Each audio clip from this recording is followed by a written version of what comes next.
उस अध्यापक की समझ में आ गया इसका अर्थ मनु इस धरती के मानव जाति के प्राणी जाति के सबसे बड़े मसीहा थे। काश ऐसा हर व्यक्ति समझ जाए। अगर दलित वर्ग को, जो अन्य पिछड़ा कहता है, उनको प्रेम से समझाया जाए, जनता को तो जनता समझ में आएगी, लेकिन उनके नेता, जो नेता नहीं है, अभिनेता है। नेता तो वो है जो समाज को, राष्ट्र को आगे ले जाता है।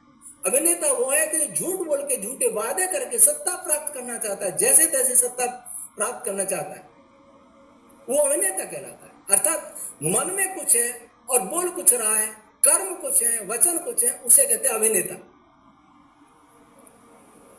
ये नहीं करने देंगे, क्योंकि यदि ऐसा कर लिया तो उनकी राजनीति जिस पर चलती है वही समाप्त हो जाएगी। कल्पना कीजिए, इसके लिए यदि ऐसा हो जाए तो भारत के सभी बच्चे, महर्षि हमने सत्यार्थ प्रकाश में क्या लिखा कि 5 वर्ष तक माता पढ़ावे और 8 वर्ष तक पिता पढ़ाए, अर्थात 3 वर्ष पिता और पढ़ावे। 8 वर्ष के बाद अनिवार्य रूप से सभी माता पिता अपने बच्चों को गुरुकुल में भेजें, विद्यालय में भेजें, और गुरुकुल आवासीय हो, उसका संपूर्ण खर्च राजा वहन करे, अर्थात आज के समय में सरकार वहन करे। जब तक पढ़ाई पूरी नहीं होती तब तक कोई बच्चा नहीं आएगा विद्यालय से। और जो माता पिता अपने बच्चों को विद्यालय में नहीं भेजे उन्हें दंड मिले। अध्यापकों को दंड मिलता है, प्रवेश दिलाओ, प्रवेश दिलाओ, प्रवेश सब मनाएंगे, बहुत सारी औपचारिकता। पढ़ाई कुछ भी नहीं करनी, रोज रिपोर्ट भेजो। पहले माता पिता दंड देते थे, क्यों नहीं भेज रहे? अब प्रश्न आएगा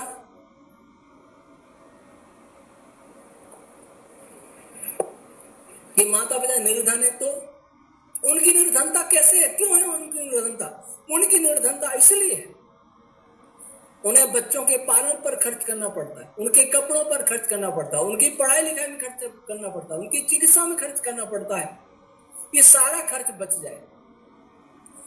कल्पना कीजिए 8 वर्ष के बच्चे को अगर सरकार ले ले और जब तक पढ़ाई नहीं हो रही, PhD, DLitt, BSc, LLD, MSc, MA, जो भी जितना पढ़ना है, चाहे आईआईटी करे, चाहे आईआईएम में पढ़े, चाहे किसी बड़ी यूनिवर्सिटी में पढ़े, ये सभी यूनिवर्सिटी एक गुरुकुल रूप हो, आवासीय हो, एक दिशा स्तर हो। ऐसा नहीं कि गांव का विद्यालय तो अलग है, ढाणियों का और गिरा हुआ है, फिर नगर का अलग है, और उससे उच्च स्तर पर हो तो यहाँ से भीमा से जालोर जाओ, जोधपुर जाओ, फिर जोधपुर नहीं और पैसे वालों तो दिल्ली जाओ, मुंबई जाओ, और नहीं तो विदेश में जाओ।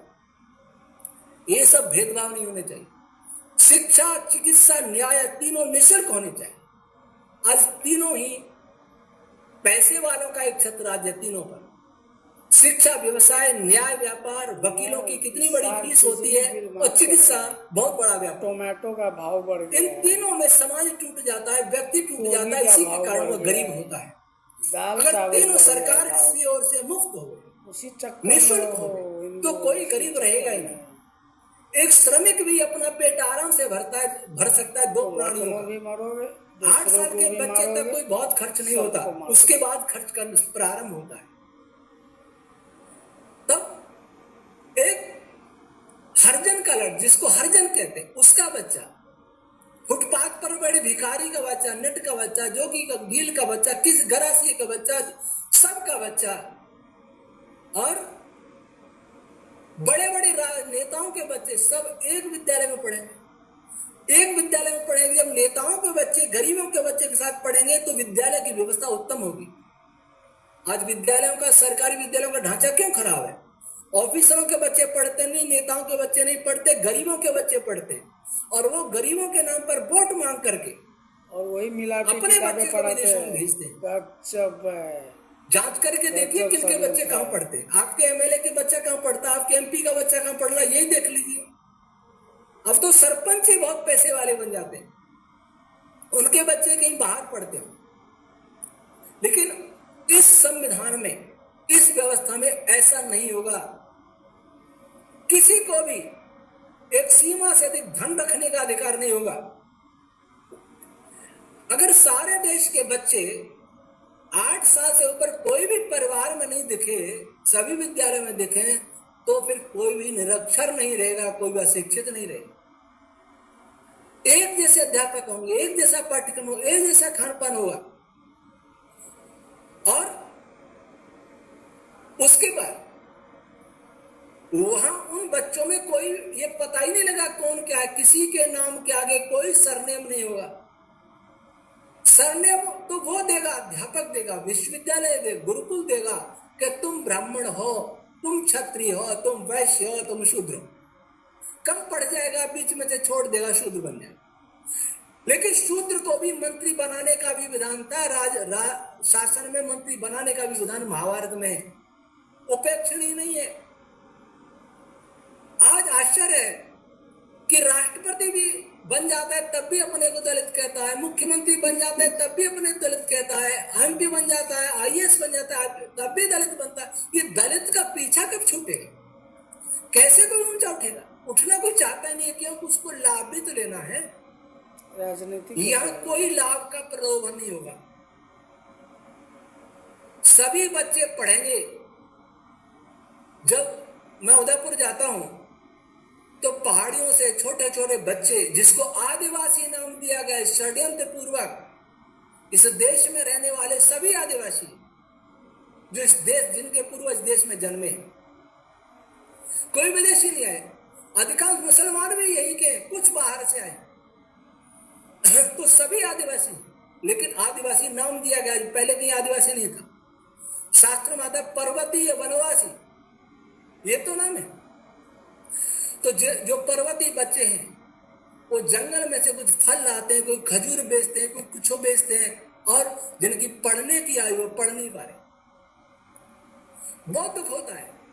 हो सकता है किसी वाहन से टकरा के उन बेचारों की मृत्यु भी हो जाती है।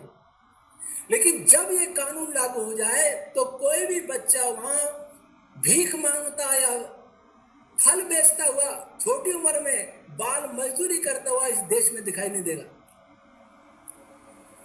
और जो आज सारी जिंदगी मजदूर करते करते थक जाते हैं, सारी जिंदगी सफाई कर्मचारी के बच्चे सफाई कर्मचारी बने ही रह जाते हैं, उनके बच्चे भी आईएएस बनेंगे, आईपीएस बनेंगे, उनके बच्चे भी प्रोफेसर बनेंगे, उद्योगपति बनेंगे।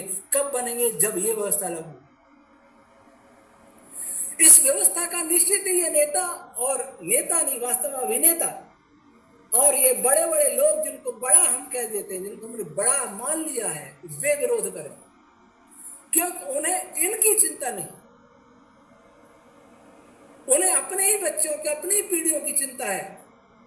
उनके नाम से तो केवल वोट मांग के भड़का के दंगे कराना है, आगजनी कराना है।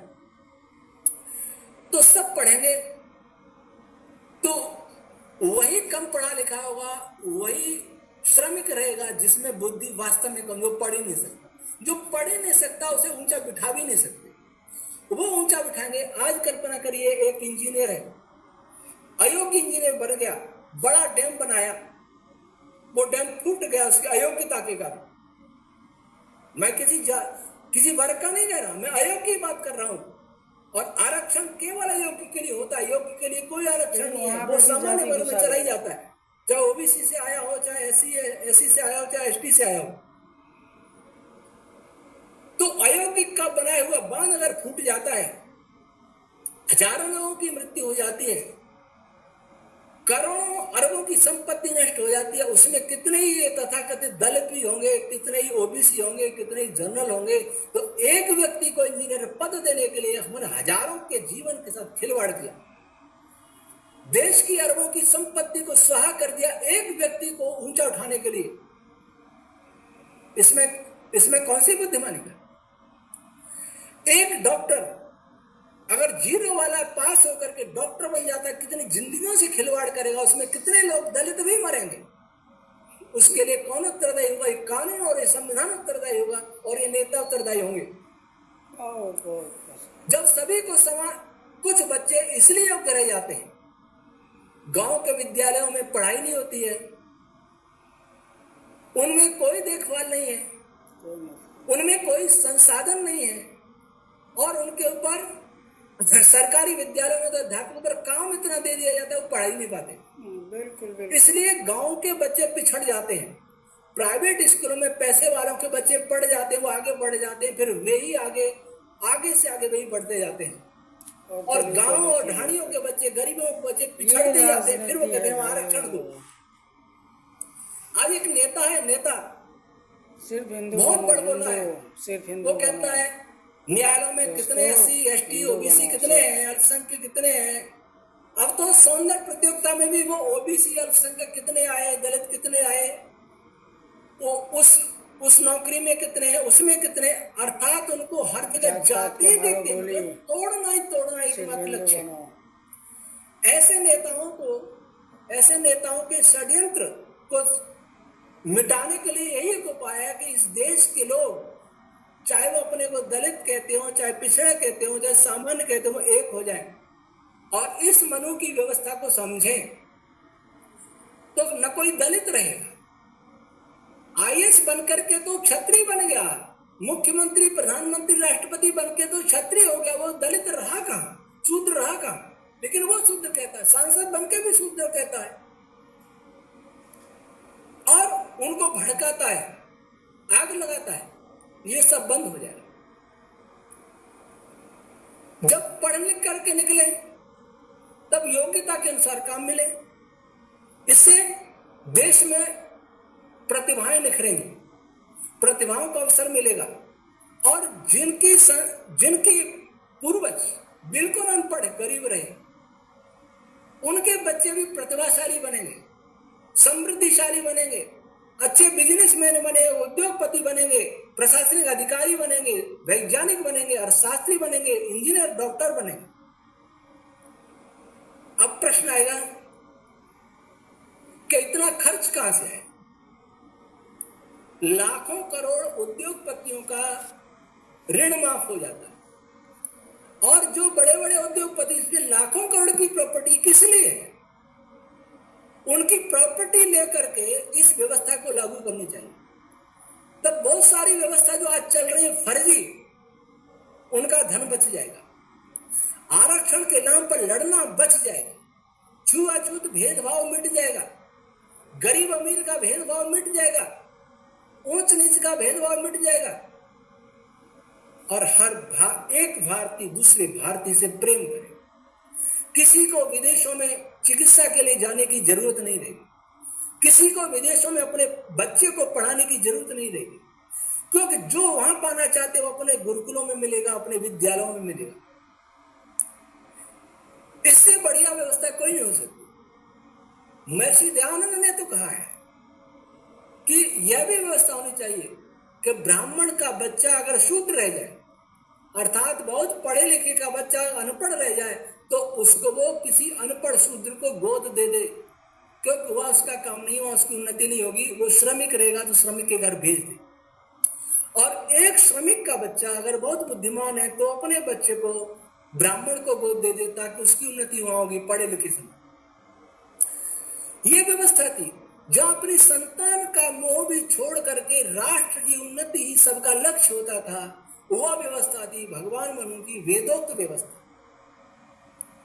यही व्यवस्था महाभारत तक चली, महाभारत से कुछ पूर्व तक चली। तब यह देश सोने की चिड़िया था, तब यह देश चक्रवर्ती राष्ट्र था, तब यह देश जगत गुरु था। आज यह देश कर्ज में डूबा है। कितना कर्ज है देखिए, एक बच्चे, एक नागरिक के ऊपर कितना कर्ज आता है।